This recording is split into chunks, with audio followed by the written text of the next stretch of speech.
各位觀眾朋友大家好，今日我想同大家講一個可能聽落好震撼，甚至乎有啲匪夷所思，但係日日都喺我哋身邊發生緊嘅生存法則。唔知大家平時行街或者睇社交媒體嘅時候，有冇見過一啲咁嘅廣告？118蚊，7道海鮮大餐，有鮑魚，有大蝦，有扇貝，仲送多埋個海鮮火鍋。哇！聽到呢個價錢，我相信好多人第一反應都係覺得超值啦，抵到爛啦，甚至乎即刻想大排筵席，帶埋屋企七老八十嘅長輩，成家大大小小一齊去大餐一餐。但係當你見到呢個咁瘋狂嘅價錢嘅時候，你有冇停一停，諗一諗，究竟呢個世界上有冇咁大隻蛤乸隨街跳？118蚊喺今時今日香港求其去茶餐廳食個常餐，加杯凍檸茶，可能都要60-70蚊啦。人哋打開門做生意，又要交租，又要出糧俾伙計，仲要賺錢，咁扣除晒所有成本之後，嗰7道海鮮嘅真正物料成本，究竟仲剩返幾多錢？答案可能係低到你完全想象唔到。今日我就同大家一齊拆解一下呢啲所謂科技與狠活嘅真正內幕，去揭開嗰啲浸過晒藥，擺咗唔知幾多年嘅化學僵屍肉嘅恐怖真相。等大家睇清楚自己同屋企人究竟食咗啲乜嘢落肚，最後我仲會教大家一招點樣去保命，行埋去個海鮮盤度一望一聞就知真假，等大家以後出去食飯都唔使提心吊膽。講到呢啲超低價嘅海鮮，好多人以為可能只係冰鮮嘢，或者係內地批發市場大批量進口，所以先至可以做到咁平。但係事實嘅真相往往比我哋想象中更加殘酷。你要知道，正常嘅海鮮，就算係最平嘅養殖蝦或者普通扇貝，從海裏面撈上嚟，經過運輸、保鮮，再送到去餐廳廚房，每一步都係錢。如果有人可以用118蚊咁樣嘅價錢賣7道菜俾你，仲要標榜係海鮮，咁佢哋用嘅食材，基本上就只有一個來源，就係坊間俗稱嘅僵屍肉或者化學加工肉。呢啲所謂嘅僵屍肉，好多時係一啲喺凍庫裏面存放咗好多年，甚至可能係10幾20年嘅過期走私肉類或者海鮮。呢啲嘢本來一早應該要銷毀，但係就俾一啲黑心商人用極低嘅價錢收購返嚟。大家可以想象一下，一隻冰凍咗咁多年嘅蝦或者一隻扇貝，佢本來嘅肉質一早就已經霉晒、爛晒，甚至乎聞落去係有一股死老鼠一樣嘅腐爛惡臭。咁樣嘅嘢，正常人一啖都吞唔落，咁點樣可以堂而皇之咁樣端上餐桌，仲要令到消費者覺得好食、好鮮甜？呢個時候就需要用到現代化學嘅科技與狠活啦。要將一堆已經腐爛發臭、完全冇肉質可言嘅化學僵屍肉，包裝成新鮮彈牙嘅高檔海鮮，背後其實有一套非常標準嘅化學流程。首先，最重要嘅一步就係要去味同漂白。呢啲擺咗好耐嘅海鮮，表面通常都係發黑、發暗，仲帶有強烈嘅腐臭味。黑心作坊就會將呢啲海鮮倒進一個大桶裏面，加入大量嘅焦亞硫酸鈉、二氧化硫或者係俗稱洗米水嘅工業漂白劑。呢啲化學藥水非常之犀利，只要將啲死氣沉沉、發黑嘅蝦仁或者扇貝放進去浸普通1-2個鐘頭，奇蹟就會發生。原本黑麻麻嘅肉質會瞬間變得好似白肉一樣咁晶瑩剔透，而嗰股腐爛嘅惡臭就會完全被化學藥水嘅氣味遮蓋住。不過，光是變白係唔夠嘅，因為浸完漂白水之後，啲肉會縮水，而且吃起來會好似食樹皮一樣完全冇口感。咁點樣解決口感嘅問題？呢個時候，化學大師就會攞出第2樣法寶，就係俗稱保水劑嘅複合磷酸鹽。甚至係更加毒嘅甲醛，即係我哋平時聽到用嚟浸屍體嘅霍爾馬林。呢啲化學物質有一個好強大嘅特性，就係可以強行改變蛋白質嘅結構，等啲肉可以瘋狂吸水。一斤原本乾癟癟、縮晒水嘅化學僵屍蝦仁，放進去含有磷酸鹽嘅水裏面浸完之後，可以吸水吸到變成1斤半甚至2斤重。而且浸過呢啲化學藥水嘅海鮮，佢嘅細胞會過度膨脹，當你咬落去嘅時候，你唔會覺得佢霉，反而會覺得非常之爽脆，非常之彈牙。好多人去食118蚊海鮮餐嘅時候，咬隻蝦落去，哇，覺得好爽脆啊，以為自己食緊新鮮嘢，其實你咬緊嘅只不過係一堆吸飽咗化學藥水、細胞硬化咗嘅死肉。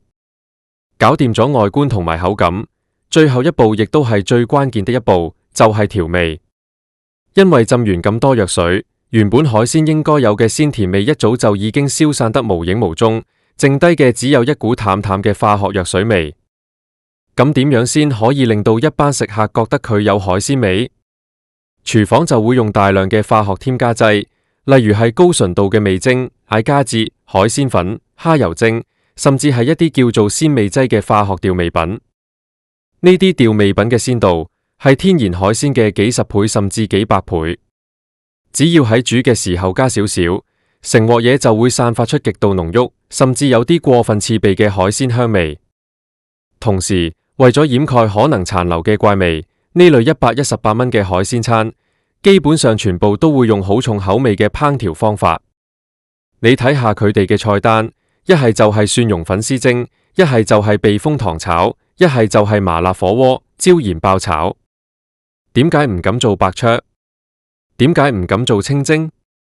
因為白灼同清蒸一入口就穿幫，只有用大量嘅蒜頭、辣椒、豆豉、椒鹽，用呢啲強烈嘅刺激性味道去麻痹你嘅條脷，你先至會食唔出原來啲海鮮底子裏面一早已經爛透。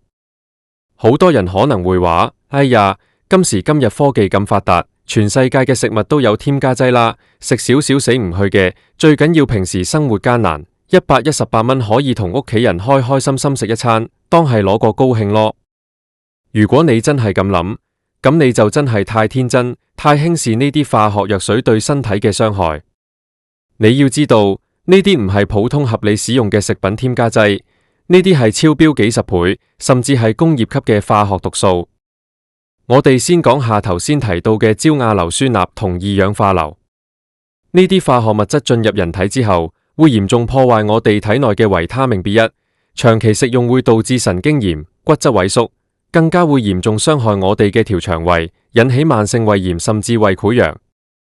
對於一啲本身有條氣管敏感或者哮喘嘅老人家或者小朋友，如果吸入過量嘅二氧化硫殘留，隨時會引發急性哮喘發作，嚴重嘅話甚至會窒息。再講下嗰啲令到海鮮爽脆嘅磷酸鹽。雖然磷酸鹽喺食物工業上係允許少量使用，但係喺呢啲化學僵屍肉入面，佢嘅份量通常都係嚴重超標。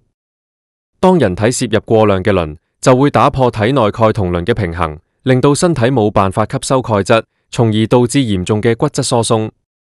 更加恐怖嘅係，過量嘅磷全部都要經由我哋個腎臟排走，咁樣會對個腎造成極大嘅負擔。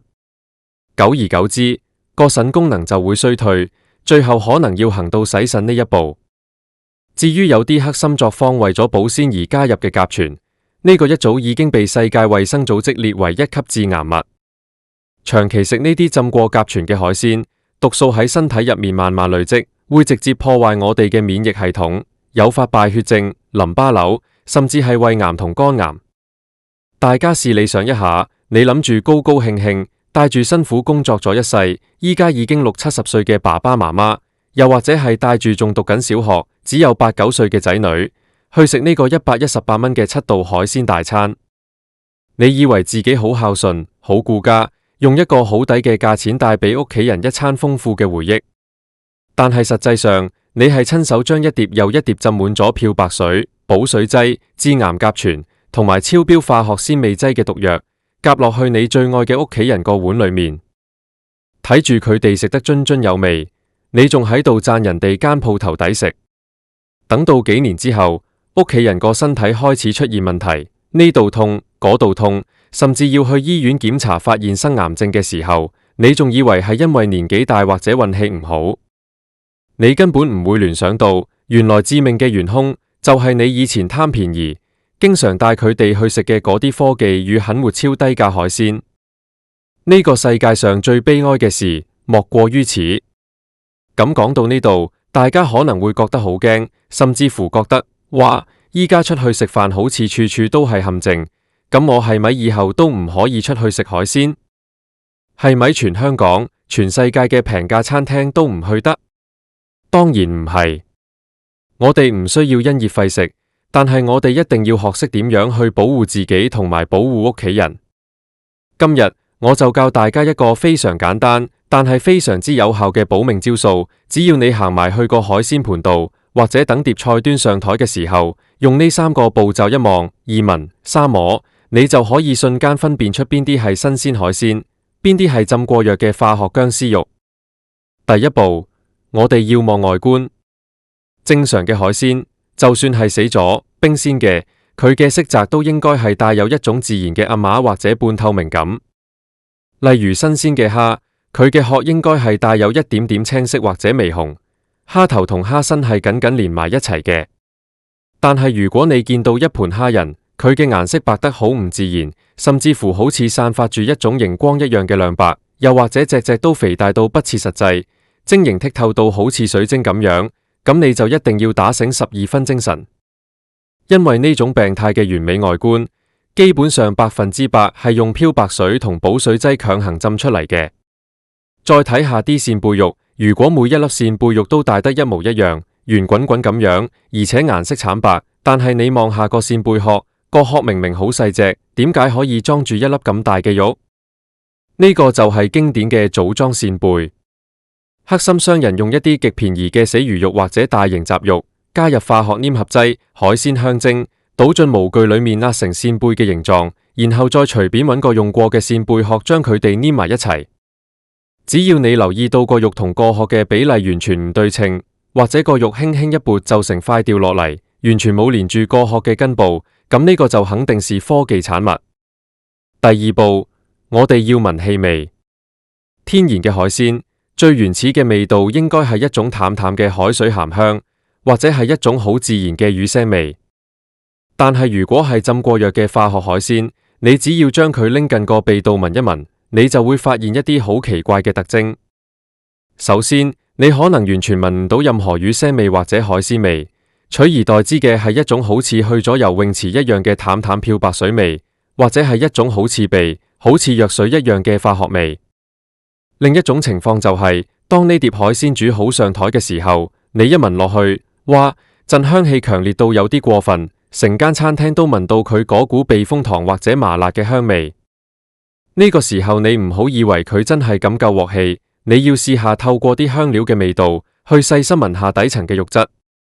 如果陣鮮味假到好似即食麵嘅調味包咁樣，甚至食完之後你條脷會麻痹，喉嚨會極度乾涸，係咁想飲水，咁就代表呢道菜加了海鮮精同味精嘅份量已經到咗一個瘋狂嘅地步，目的就係為咗遮蓋裏面啲肉嘅腐爛怪味。第三步，亦都係最關鍵嘅一步，就係觸摸或者口中嘅口感。如果有機會摸到未煮嘅食材，新鮮嘅海鮮肉質係應該有彈性嘅。你用隻手指輕輕壓落去，個肉會慢慢回復原狀，而且表面會有少少黏手嘅自然分泌物。但係浸過磷酸鹽或者甲醛嘅化學肉，你摸落去會覺得佢硬邦邦，好似摸緊一塊橡膠咁樣，而且表面異常光滑，完全冇任何天然嘅黏性。當呢啲嘢煮熟咗放進你個嘴裏面嘅時候，個口感分別就更加明顯。正正常常嘅海鮮肉，就算煮得再好，佢都一定會有海鮮獨有嘅肉質纖維感，你咬落去會感受到肌肉嘅紋理。但係化學僵屍肉呢？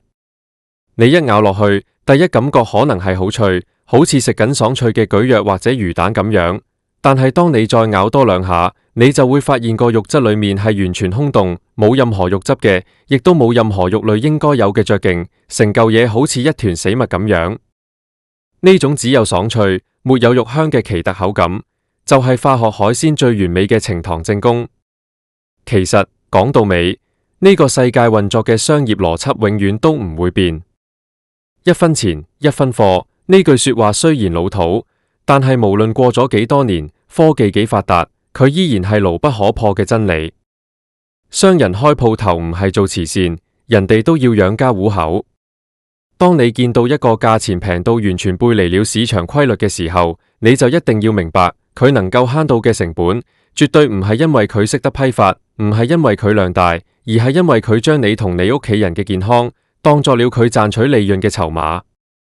我哋生存在今時今日咁樣一個充斥住各種化學添加劑、充斥住無數科技與狠活嘅時代，我哋做消費者嘅，如果自己都唔去進修，唔去提升自己嘅眼光，淨係識得一味追求便宜，咁最後受害嘅必定係我哋自己同埋我哋最親愛嘅家人。